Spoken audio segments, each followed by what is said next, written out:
All right, yo. As you guys know, we're back from Sturgis. And anytime we do anything big around here, Pugliese Speed Shop, we like to do a lessons learned. Because it's guaranteed we screwed something up. So here's your Tuesday morning tech tip with Pugliese Speed Shop. All right, so you guys already know, well, at least I hope you do, because hopefully you followed along the whole time. We made a ton of videos. We threw a lot of shorts up. We put some TikToks out there. Hopefully you guys are following along, and it was an incredible trip. And that's it. That's all I got to say. Well, it's not all I got to say. You guys know me better than that. But everybody made it back safe and sound. Everybody's got, the same amount of fingers and toes they left with. All the bikes made it back. Everything went as planned. But anytime you do something of this magnitude, right? That's a good word. Write that down. You can't, there's things you could have done better. I mean, Wade did an amazing job. Way better than I ever would have done. He had a spreadsheet. We had a meeting. That's already two things I never would have had. I would have gone out of here, made a left, and figured it out. So, hats off to that guy. You know what I'm saying? Like, oh, hey, hats off, yeah. That's right, I'm getting animated over here, right?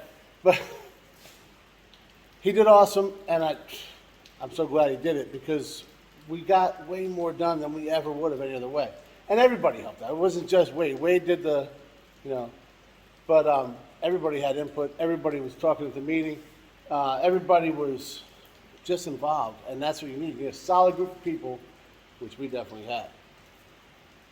After all that, I made a list.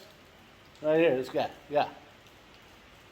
And this isn't anything everybody else did wrong.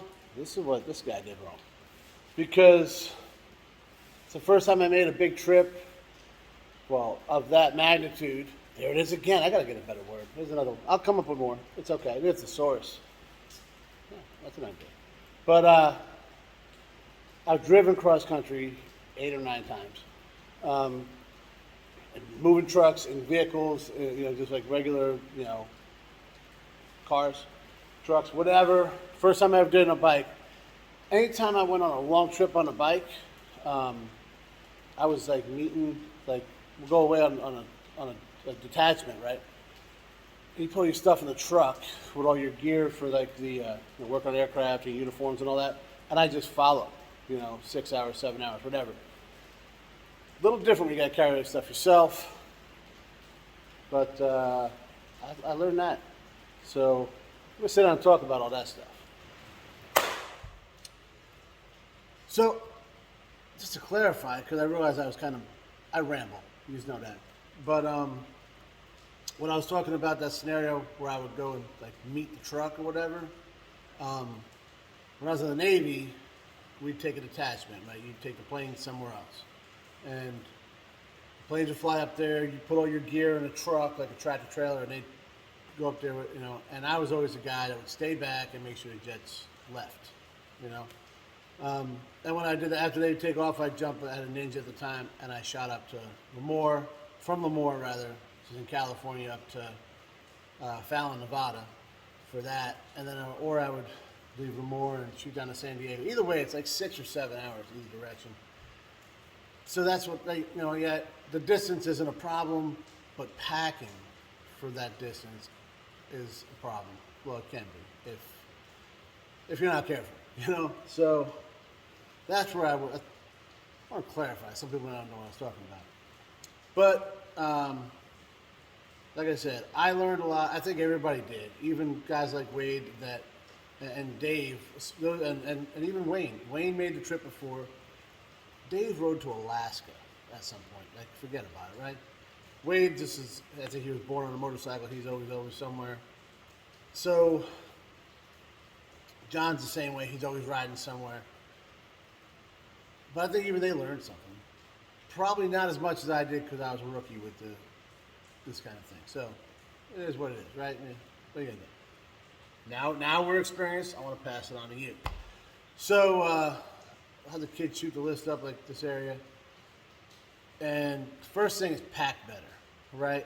So when I say that, I don't mean just I was military, so I understand how to fold and roll your stuff to, make the most of your space. Got it. That's not an issue. It wasn't for me. Some people might not know how to do that kind of stuff, so it could be. So I'm sure there's a YouTube video on it somewhere. What I mean by pack better is this is what happened. We left here. You guys might hear the rain in the background right now. And watching the videos, it rained the whole way across, right? We left here, it was sunny. We said we should stay ahead of the rain. We never should have said it. And we didn't get to Fredericksburg before we hit the side of the road and put on gear. I say we. I shouldn't say we, because I didn't put on anything. It was me, Chad, and Wade. And if you saw the video, you saw we were right here in my driveway and we left. And it was pretty nice out. We got about an hour and some change into the ride, and it was downpour. I mean, downpour. Crazy, right? So we pulled off as soon as we could into this parking lot of a restaurant. This is gravel parking lot, so of course it's puddles and everything, but whatever, we're already riding in the rain. They jumped out off the bikes and strategically, both of them, right? Open the saddlebag, rain gear, first thing on top. Not me. No, not me. I opened the saddlebag up and I realized I got my my shower bag, some clothes, a hoodie, a hat, and I'm like, oh man, the gear's underneath, like on the bottom of my saddlebag. Come on, that's day one stuff. I never should have done that. So, and then we're not even covered. So I quick closed it. I was like, forget about it. And they're like, what? It's like, I'm already soaked. I can't get to there without getting everything I have wet. So I said, forget it. I'll just ride like this. I also had, like, an open face helmet, a half shell on. Okay, sure. And Chad rode like that the whole time. But I brought my full face. I brought my full face with the intention of putting, the camera, the GoPro on the front for some rides. I ended up not doing that because we had mounts on the bikes. Dave had one of those helmets, so I ended up not using it for that. But it was nice riding in the rain, not getting pelted at 75, 80 mile an hour, like needles hitting your face. I would have known that the first day, though, because if you guys saw the tour pack I had, which Wade gave to me, and I ain't getting rid of it. I love the damn thing. But you got to be ready for certain things. Tour packs, like the normal ones, like the Harley ones, open sideways. No, mine opened like a trunk, right? So, not a huge problem until you have a giant bag that I talked about, right? Strapped to that. You can't open it because it's going to hit the bag right here. It won't come up. My full face was in the tour pack. I mean, I had nowhere else to put the full face. That's the whole reason I brought the tour bag. That's pretty much all that was in there. That, some tools. So, yeah, I should have thought that one a little bit better. And I didn't. And as I looked at it, that's when I figured it out. It's like, let's just go. So, that's that's that. Which kind of leads me to my next one, which is know your gear. When I say know your gear, I didn't realize that I couldn't open that thing on the go until I went to do it. I got so wound up in getting everything ready, painting the thing to match. Me and the kid were down here, we made everything to fit because I kind of waited till the last minute. Yes and no. But I was so hung up on that, I wasn't even thinking about it. I put that, me and Megan went like the day before, a couple days before we bought, I got the new helmet that I wanted, and I got the bag. And there was a lot of things on the bag. I did a video on the bag. And, well, it served its purpose. Clothes were in there. I left here, went all the way across country, and came back. Bag served its purpose. Bag also broke day one. It had a backpack thing on it. Maybe I overloaded it. But I remember looking at it thinking, this is an awful large bag for this strap to hold it. And it didn't. I grabbed the bag, threw it on my shoulder, it broke right off. Okay. It still had another handle on it, which was fine, but I didn't really know that well. Looking back, I kept saying, Megan said, get the bigger one. The guy said, get the bigger one. I didn't need the bigger one. All that made me do was pack more crap. And that's the truth. So I did use almost everything I brought, but we were staying at hotels that they all had laundry facilities, except for except for the one I wanted to do laundry at. That one didn't. But the rest of them all had laundry. I could have easily done laundry once or twice or whatever, or not bring as many long sleeves. I had the sleeves you could like kind of pull up. Different things I could have done that I felt I overpacked, and then I didn't really bring a lot of stuff that the other guys didn't. But that's just my opinion. Maybe I think if I had to do over again, I think I would have bought the medium-sized bag, and then I would have been able to open my tour pack, and maybe it wouldn't have ripped, and maybe I wouldn't have felt like I overpacked, if that makes sense. Leads me to the next one, to do a dry run. When I say do a dry run, I pack that morning. And it's kind of my MO. Megan will attest to this, and I'm sure my mom, she'll attest to it from when I was a kid. I don't put a lot of thought to it. I wait until, I do when I'm there, right? And I'm like, it takes me 10 minutes. I throw stuff in the bag. And then I'm like, oh my God, maybe I should bring this. Man, then I start overthinking things. I get in my own head. I didn't do that this time, which is probably why I think I overpacked. I just said, all right, we're going for 14 days. I think I brought 8 days of clothes. Rolled them all up, boom, boom, boom, brought a couple extra things. Yeah, okay, let's go. And I did that. So I was packed, ready to go when Wade and Chad showed up at the house. One thing I wasn't ready for was I didn't think about it was adjusting my suspension. I put everything together and I realized my bike kind of just, was a little bit spongy. And so I had to adjust that, which didn't take a lot of time. I took the saddlebag off and it's right in there. It's real easy to do. But had I done a dry run and I put all that gear on there, I would have known it. Wade did the dry run. He knew it.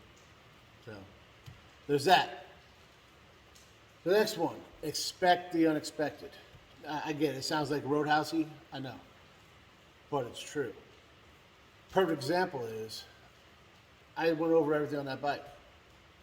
Did I ever think that weld was going to break and cause all the problems with my exhaust? No.